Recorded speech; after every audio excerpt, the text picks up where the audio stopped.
6:50 in Trinidad and Tobago. Well, last week we were looking towards the Phagwa observances for the Hindu community over the weekend. Now, even before the Easter observances coming up on Friday and then into the weekend, we have the Spiritual Shouter Baptist community commemorating another anniversary of liberation and freedom, which they certainly don't take lightly. For 34 years, the worshippers were prohibited under the Shouter Prohibition Ordinance of 1917 of engaging in any of their faith-based traditions. But on the 30th of March 1951, the Shouter Prohibition Ordinance was repealed, and in 1995, the Spiritual Shouter Baptists were granted a national holiday by the then UNC administration. What is the mood of the members of the community, and do they feel accepted by the national community after years of struggle? Well, to give us some perspective, we're joined by King Shepherd Ray Brathwaite of the National Congress of Incorporated Spiritual Baptist Organizations of Trinidad and Tobago. Good to have you once again, Mr. Brathwaite. Very kind of you to take the time to be with us in the studio in the time of COVID-19. And as you would be well aware, exactly a year ago, just before the observances of Baptist Liberation Day, we had all of the restrictions imposed because of COVID-19. How are you all going to cope with the observances this time around? Good morning to you. Very pleasant morning, and very pleasant morning to your wide listenership and viewership. We have an internal joke we make about COVID. We refer to COVID as Uncle COVID, simply because while we appreciate the negativity of the virus, there are some things that this pandemic has brought upon us that we enjoy. For instance, while for this year we cannot do the mass celebrations as we have been doing, what's happening now is that, Express House has been the place for wayside services. Okay. Where the Baptist community will assemble outside the Express House. What we have been duplicating virtually are wayside services. And how has that been going? Have those been well received, or do people still yearn for that coming together in person? Well, that's unavoidable. Right. And we look forward for the day when we can do that across the country. Because traditionally, our people have the confidence that once the Spiritual Baptists are at the street corners, then there's the healing of the nation. That confidence is there. However, the virtual reality has given us the reach to the diaspora. And therefore, once we publish on our Facebook pages and our YouTube channel that particular service, wherever it may be, then the world at large enjoys it. So what is going to be happening tomorrow? Given the fact that unlike last year, when not that it would have been taken by surprise, you knew the restrictions were coming. Now, after a year of restrictions and having services and observances under a COVID-19 and getting that stern reminder from the Prime Minister on Saturday, what is going to be happening tomorrow? Well, tomorrow there are a few things that are still happening. Like, for instance, we have a youth group that is called Children Awake. They are having a Thanksgiving table. But that Thanksgiving table will be a joint few people present, but Zoomed. And therefore, they will reach a wider community. And that starts up in Santa Cruz in Buklama Malatras Community Center, and that starts at 1 o'clock. In Cuba, one of the traditional places, which is the Spiritual Metaphysics, they are having a simple one as well. And it will be beamed live on Facebook so that the community could enjoy it. And here we are in 2021, so many years since it became a national holiday, and therefore created a greater sense of awareness with the wider population, with the national population. Do you feel at this stage, Mr. Brathwaite, that there's still a level of stigma associated with the Spiritual Baptist community, that you're always fighting against that negative perception that goes back to our colonial history? It is real. It is real, and it is deep. And as much as efforts have been made, we still have a long way to go. I would say that while we rejoice that 70 years ago the draconian prohibition ordinance was repealed, but it gave no prescription for an act against an innocent people who only wanted to serve their God in their own style and not as prescribed by those who came to teach Christianity. Our problem went back, way back, my friend, to 1800, June 30th, when Thomas Picton, the then governor, signed into law that the slave master must teach his slaves the virtues of Christianity so that they will develop some degree of morality. And we are saying that, hello, you have brought people from a sophisticated society, brought them here forcefully, and said that they have no moral conduct. And then further down the line, in the 1930s, we had what was called the Bible Missionary Society, who came to teach their way of Christianity as well. Our foreparents rejected that. With consequences. Well, the consequence was the prohibition ordinance. Correct. And severe consequences, which criminalize the faith.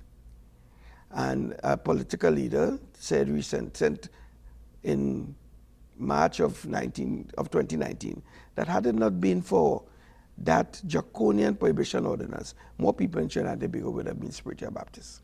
And do you feel that... And we believe that to be true. And do you feel, even as we will pause for the news at the top of the hour, by the way, and continue our dialogue with Mr. Brathwaite, how do you feel about where we are at as far as a nation of many faiths, but when it comes to specifically the Baptist community, having been so targeted by the colonial government? How do you feel at this time? Do you still feel an element of persecution?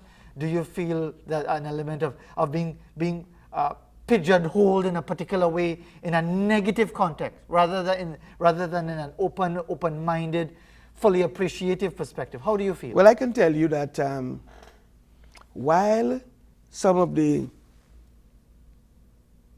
enterprises in Trinidad and Tobago helped to restore certain religious institutes and bodies in the city, when we approach them, they will say to us, they don't do anything religious, and turn us down. State enterprises as well, they will say to us that that's a religious activity and we won't support you. And it's not our policy, but yet we are seeing them supporting other institutions. So it tells us that while the act has been repealed and while no prescription is written in that act, it is still a burden upon the society. I'll tell you. Yeah, go ahead. Go ahead. I will tell you as well, though. We have a tremendous hope right now. And that hope came from 2 parcels of land, 10 acres each, granted to the Spiritual Baptist community for some significant things. One, for the first Grand Cathedral Administrative Center and Heritage Park in Balmain, Couva. That's 1 10-acre block. And the other 10-acre block is for the first ever Spiritual Baptist cemetery and crematorium. That's the first major activity from the state that we can hold on to say that some redress is possible. And we'll develop those points a bit further as far as not just redress, but acceptance, appreciation of people's right to practice their faith, and whether or not there are any hindrances or barriers to practicing the faith as far as those who engage in the activities surrounding and associated with being a spiritual Baptist. We're all on the eve of Spiritual Baptist Liberation Day, or Shouter Baptist Day, and even that term for many would appear to have negative connotations as well. Just saying Shouter Baptist, people have... Well, in fact, there's no Shouter Baptist really, Right. It is spiritual. If you check the actual official name of the holiday, yes, it's Spiritual Baptist Shouter. Yes. Shouter was only given to our people to criminalize the faith. Exactly. Because they said, we make too much noise by the street corners. By calling us shouters. And call us shouters. In St. Vincent, they were called shakers. Yes. The word Spiritual Baptist was only adopted in the 1930s, end of 1920s. Before that, we were just called either Candle Baptist or Wayside Baptist. A lot of names, but let's pause for the news, and we'll continue the dialogue with Mr. Brathwaite right after the news at the top of the hour.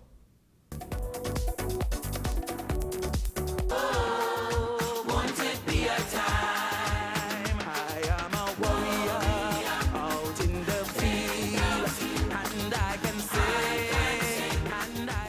5 minutes after 7 o'clock in Trinidad and Tobago, as we continue our dialogue with King Shepherd Ray Brathwaite of the National Congress of Incorporated Spiritual Baptist Organizations of Trinidad and Tobago on the eve of Spiritual Baptist Liberation Day. And indeed, we were just chatting, Mr. Brathwaite and myself, about the passing of Senator Louise Horn and whether or not she's actually 107 years old or 109 years old, or, as I'm seeing here, 108 years old. Because it's reported, and again, I'm going, Wikipedia ain't necessarily right, but they're saying May the 12th, 1912. So if it's May the 12th, 1912, she was born, Mr. Brathwaite, that would make her 108. So which is the correct date? She would have been 109 this year. Exactly. But let's return to our discussion as far as the whole issue of those challenges. Explain, and you mentioned just as we went to the break, the 2 parcels of land and the facilities that are to be developed, the place of worship, museum and so on, the cemetery and crematorium and so on.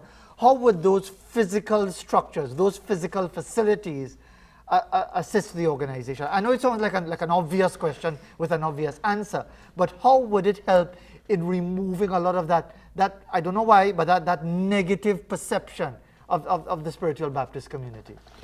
Well, the process has to start with our people as well, and that we have nothing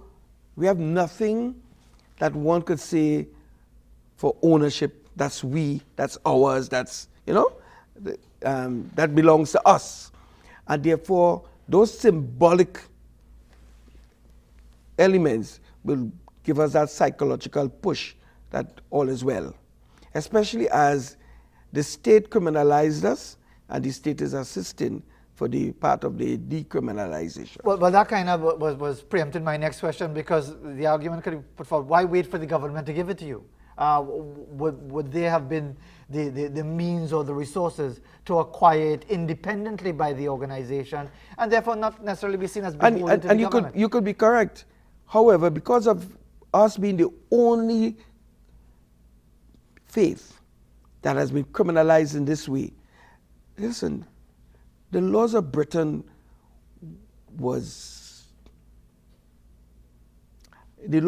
included the ability, the authority, the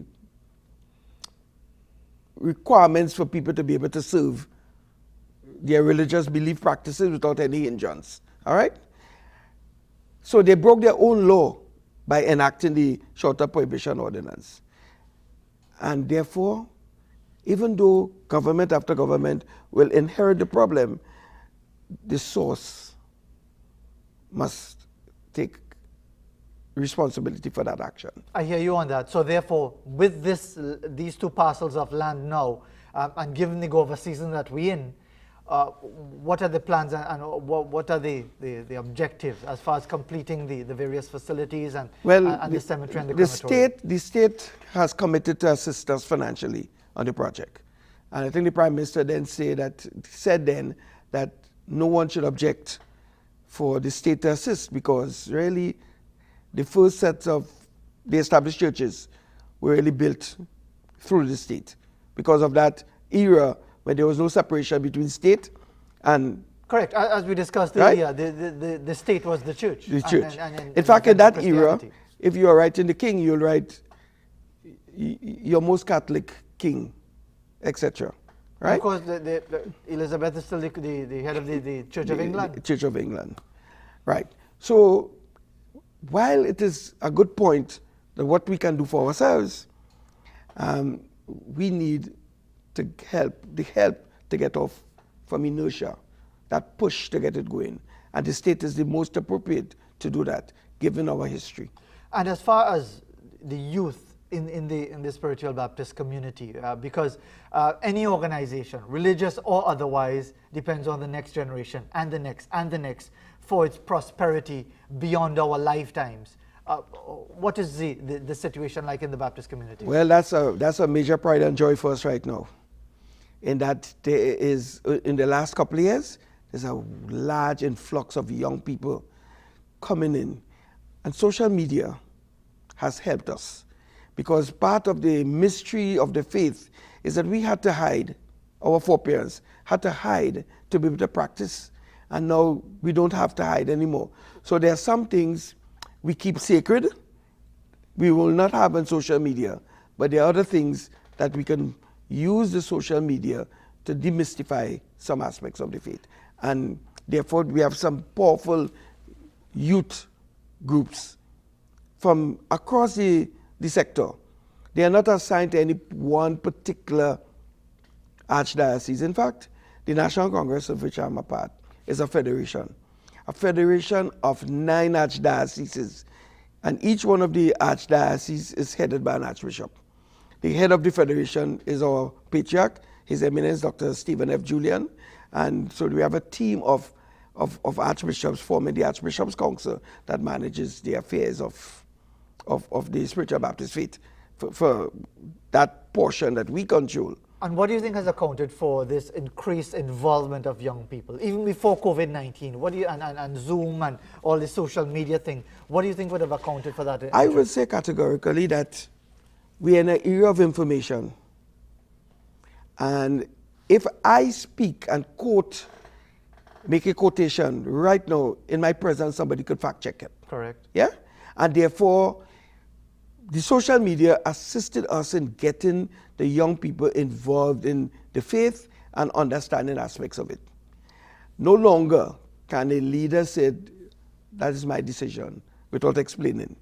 No longer can a leader do certain acts without having the responsibility to explain, because the social media is now demanding that more information should be made available to our people. The young people are embracing it full, and it's already a pride of joy. We have hope in the future through the young ones. And as far as those issues of stigma and you know, do young people still feel? Do young people in fact feel in any way shackled by that? Are they liberated? I will tell you, that? they are better off than the elders in that regard, pushing beyond the stigma and enjoying just being a spiritual Baptist. What to you does it? What does it mean to you? And of course, I'll give you in the time that you have available your own final greeting to the national community with the day approaching. What does it mean to you to be a Baptist, to be a spiritual Baptist? Well, what it means to me. Yes. The spiritual Baptist faith, as I experience it, is the closest thing that I've gotten to a relationship with the Most High God. I have been head acolyte in Point Fortin as a child, Roman Catholic. And we growing up in Point Fortin, you are part of the established, while parallel, you are part of the spiritual Baptist community. Because as you know, Library Point Fortin is Grenadian St. Vincent community. Indeed. And therefore, the life of being a spiritual Baptist was large. Uriah Buzz Butler, he will go to church in Fazeer, conduct his service on the Sunday evening, comes up with his Black Maria, pop, pop, pop, pop. And no matter what we are doing as children, we have to go to his camp. And we will sit on his lap, he will ask us how we did in school, and that's before we were fed sweet bread and all those Thanksgiving type things. No, so from that time to now, as I grew professionally, I stayed out. And in 1996, I made the decision that I can't fight the urge anymore, and became public being a spiritual Baptist. And it is the greatest spiritual accomplishment that I have felt, being no longer in the closet. Well, you're telling me things that make me want to ask more questions, but time is going against us, because we'll have to have that discussion at another time as to whether you would have felt that if people had known from the very earliest point that you were spiritual Baptist, do you think that would have hindered your progress in life and opportunities? Well, I first became public with it when I was in the executive corridors of Petrotrin. I had an issue then with, I don't know if it caused my having to move out of Petrotrin and seconded to a state enterprise, because there was a challenge between myself and the then president when I asked him to send a message to the Baptist community of Petrotrin for Liberation Day. And he said he's not going to do that as a minority religion. And I blew my top. As I said, we have to But the develop truth is this. a stubborn thing, eh? It is. I mean, facts are very stubborn. But I'll tell things. you, I'll just say to you, that is a great joy for me to be publicly spiritual Baptist. And it's sad to know that people would have had to cover up their faith for so long, for many different reasons. And those who would have passed away, who would have had to live under that ordinance. But let's end on a positive note. What would be your greeting to the nation or to those of the faith specifically on the eve of this significant holiday? Well, first and foremost, the theme that we have been using for our virtual wayside services is fulfilling our spiritual liberation. And the reason for that theme is that we are saying, in spite of all that has happened to us, the resilience and determination of our people stood tall. And therefore, it is an empowerment for all of us to be able to look back and to see the struggles of our people to where we are today, and to not embarrass ourselves by disrespecting their struggles. Correct. A good point made. Yeah? And to make that resilience be a factor in us achieving far more than we have achieved thus far. Mr. Brathwaite, I want to thank you very much for taking the time to be with us. Despite your ankle injury, you were able to hobble in and still join us for a discussion. It's only my ankle is ill. I am great. That's good to hear. That's very good to hear. Thank you very much for taking the time to be with us this morning. And indeed, it's a pleasure to have you with us. And hopefully we'll be able to develop that discussion even further about what it's been like having to hide your faith. As far as the whole national attitude. And the concept of being a professional person. Exactly. To be a scholar and at the same time be among these crazy people. It's a joy, a real pride and joy. It would have to be. It's a real liberation in that sense. Well, as we go to the break at 7:17, here are a couple of sunset images captured at the Naturalist Beach Resort in Castara. Very beautiful images indeed as we head to the break.